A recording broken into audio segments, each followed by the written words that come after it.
दोस्तों, हमारे देश के सबसे पहले विधि एवं कानून मंत्री बनने वाले बाबा साहेब भीमराव अम्बेडकर को तो आप सब जानते ही होंगे कि उन्होंने किस तरह बचपन से ही दलित होने का अपमान सहा, परंतु फिर भी वह संघर्ष करते रहे और अपना अस्तित्व बनाए हुए आगे पढ़ाई कर संविधान निर्माण कर पूरे देश को यह बता दिया कि व्यक्ति की प्रतिभा महत्वपूर्ण होती है, न कि उसकी जाति। इतने अच्छे व्यक्तित्व के धनी, संविधान को बनाने वाले तथा सभी रहस्यों को समझने वाले बाबा साहब के साथ आखिर में ऐसा क्या होता है कि उनकी मौत को कोई भी समझ नहीं पाता और वह हमेशा के लिए रहस्य ही बनी रह जाती है। हालांकि उनकी दूसरी पत्नी सविता अम्बेडकर पर बाबा साहब की हत्या के आरोप नहीं लगाए गए, लेकिन उसका भी कुछ निष्कर्ष नहीं निकला। तो आइए इस वीडियो में हम इन्हीं सब रहस्यों को समझने की कोशिश करते हैं। दोस्तों, बाबा साहब का जन्म 14 अप्रैल 1891 को मध्य प्रदेश के इंदौर जिले के मुंबई नगर में हुआ था। आपको बता दें कि उनका पूरा नाम भीमराव रामजी अम्बेडकर था।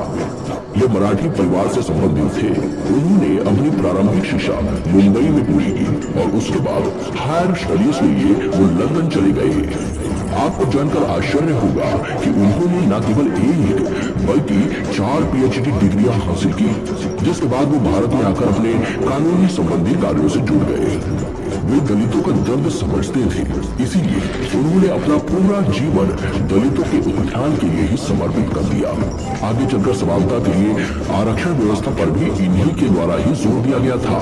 उनका कहना था कि जब तक आप सामाजिक स्वतंत्रता हासिल नहीं कर लेते, तब तक कानून आपको जो भी स्वतंत्रता देता है वो आपके किसी भी काम का नहीं।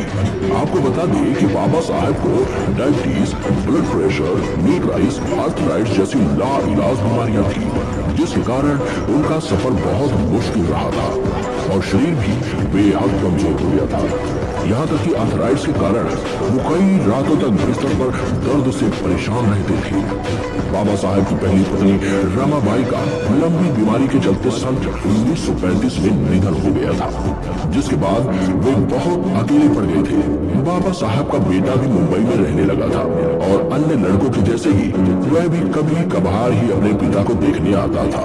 और उधर संविधान लेखन के दौरान उनके स्वास्थ्य में तेजी के साथ गिरावट आती जा रही थी, जिसके बाद उन्होंने एक महिला डॉक्टर शारदा को अपनी देखभाल के लिए नियुक्त किया।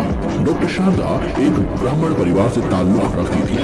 इलाज के दौरान उन्हें डॉक्टर अम्बेडकर की बातें और विचार बहुत प्रभावित किया करते थे, जिसके बारे में वे लिखती है, समय के साथ हम दोनों के बीच बातें बढ़ती चली गई। साहित्य, समाज, घर आदि विषयों पर बातचीत होती थी। कभी कभी हमारी बहस भी हो जाती थी।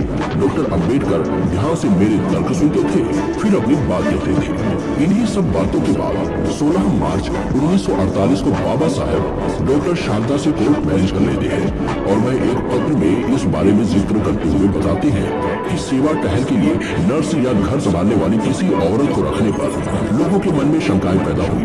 अतः शादी करना ज्यादा अच्छा मार्ग है। यशवंत की मां की मृत्यु के बाद मैंने शादी न करने का निश्चय किया था, लेकिन आज के हालात में मुझे अपना निश्चय छोड़ना पड़ेगा। शारदा जी के घर वालों ने भी इस बारे में कोई आपत्ति नहीं जताई, लेकिन अन्य ब्राह्मणवाद को मानने वाले तरह तरह की बातें बनाते रहे, पर इससे इन दोनों के जीवन पर कोई प्रभाव नहीं पड़ा। बाबा साहेब अम्बेडकर डॉक्टर शारदा को प्यार से सविता कहकर पुकारते थे, इसीलिए ही उनका नाम सविता अम्बेडकर पड़ा। वह हमेशा या अधिकांश टाइम बाबा साहब के साथ ही रहती थी, फिर चाहे वह कोई रैली हो, मीटिंग हो या कोई अन्य जगह हो। लेकिन 6 दिसंबर 1956 को उनका यह साथ छूट जाता है, क्योंकि सुबह के वक्त बाबा साहब का महापरिनिर्वाण हो जाता है। यह सब इतने अचानक से हुआ था कि पूरा भारत देखता ही रह गया कि यह सब अचानक से कैसे हुआ। महापरिनिर्वाण से पहले बाबा साहब का आखिरी सार्वजनिक कार्यक्रम राज्यसभा में भाग लेने का हुआ था। फिर नवंबर के आखिरी 3 हफ्तों के दौरान वे दिल्ली से बाहर रहे थे। 14 नवंबर को उन्होंने काठमांडू में हुई विश्व धर्म संसद में भी भाग लिया था। दोस्तों, आपको बता दें कि बाबा साहब ने हिंदू धर्म में हो रहे सामाजिक भेदभाव और छुआछूत को देखकर ही हिंदू धर्म को छोड़कर बौद्ध धर्म को अपनाया था और उसके बाद से ही वह बौद्ध धर्म की विभिन्न शाखाओं में आया जाया करते थे। तो ऐसे ही उन्होंने आखिरी बार काठमांडू में अलग अलग जगहों पर लोगों से मुलाकातें की और चर्चाएं की। सविता अम्बेडकर इस बारे में लिखती है कि भारत लौटते वक्त बाबा साहब ने बौद्ध धर्म के तीर्थ स्थलों का दौरा किया। वो नेपाल में महात्मा बौद्ध के जन्म स्थल लुम्बिनी गए। उन्होंने बौद्ध गया का भी दौरा किया। इस लंबे और थकाऊ दौरे के बाद जब बाबा साहब 30 नवंबर को दिल्ली लौटे तो वो सफर की थकान से निढाल हो रहे थे। दिल्ली में संसद का सत्र शुरू हो चुका था, लेकिन अपनी खराब सेहत के चलते बाबा साहब इसमें भाग नहीं ले पा रहे थे।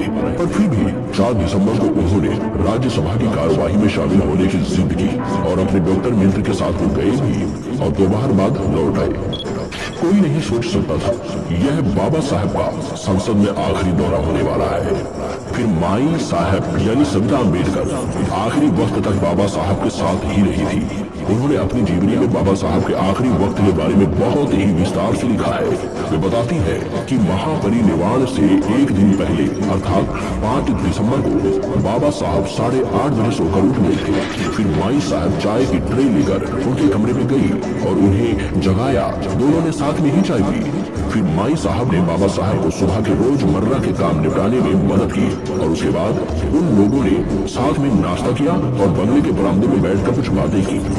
बाबा साहब ने कुछ अखबार पढ़े। फिर माई साहब ने उन्हें दवाई और इंजेक्शन दिए और उसके बाद वो काम निपटाने के लिए रसोई में चली गई। रात 8 बजे जैन पुजारियों का एक प्रतिनिधित्व मंडल और उसके प्रतिनिधियों को बाबा साहब से मिलने आना था। बंगले की लिविंग रूम में बाबा साहब और उस प्रतिनिधि मंडल के बीच बौद्ध और जैन धर्म को लेकर बातचीत हुई। किताब के एक अंश में यह लिखा है कि उस प्रतिनिधि मंडल ने यह इच्छा जताई थी कि बाबा साहब को 6 दिसंबर को होने वाले जैन सम्मेलन में आना चाहिए। साथ ही यह अपील भी की थी कि बाबा साहब वहां आकर जैन धर्म के भिक्षुओं से बातचीत करें ताकि बौद्ध और जैन धर्म में एकता कायम हो सके। उसके बाद बाबा साहब ने मन में ही बुद्धं शरणं गच्छामि का पाठ शुरू कर दिया और फिर रात के खाने के वक्त उन्होंने थोड़ा सा खाना खाया। बाद में वे अपने हाथ में किताब द बुद्धा एंड हिज धम्मा की एक कॉपी और कुछ चिट्ठियां लेकर अपने कमरे में चले गए। बहुत जज्बाती होकर माई साहब लिखते हैं कि यह 5 दिसंबर की रात बाबा साहब की जिंदगी की आखिरी रात साबित हुई। 6 दिसंबर की शुरुआत उनके सूर्य अस्त से हुई थी। 6 दिसंबर 1956 को माई साहब रोज की तरह सुबह उठी। चाय बनाने के बाद वो ट्रे लेकर बाबा साहब को जगाने उनके कमरे में गई। उस वक्त सुबह के 7:30 बज रहे थे। माई साहब आगे लिखती है कि जैसे ही मैं कमरे में दाखिल हुई मैंने देखा कि बाबा साहब का एक पैर तकिए पर पड़ा था।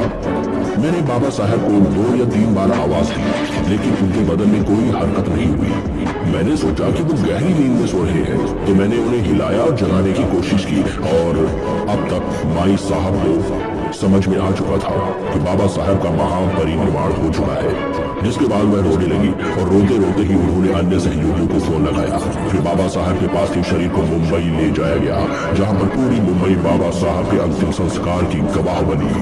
दोस्तों, ये सब बातें तो माई साहब की जीवनी से पता चली है, लेकिन जैसे सिक्के के 2 पहलू हुआ करते हैं वैसे ही हर बात को लेकर 2 पक्ष भी हुआ करते हैं। बाबा साहब की अचानक से इस तरह मृत्यु होने के कारण माई साहब के अनुसार तो बीमारी ही है, लेकिन बाबा साहब को चाहने वाले कुछ लोग ऐसे भी हैं जो कि यह कहा करते हैं कि बाबा साहब को उनकी पत्नी सविता अम्बेडकर नहीं मारा है।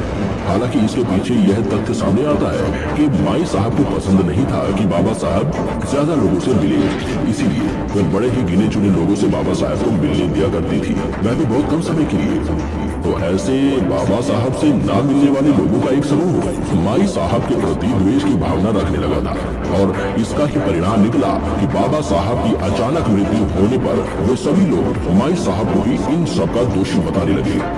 हालांकि इन सब विवादों के कारण ही तत्कालीन प्रधानमंत्री जवाहरलाल नेहरू ने उस समय एक बैठक बुलाई और बाबा साहब की मृत्यु की जांच करने के आदेश भी दिए, लेकिन अंत में इसका कोई भी निष्कर्ष नहीं निकल पाया।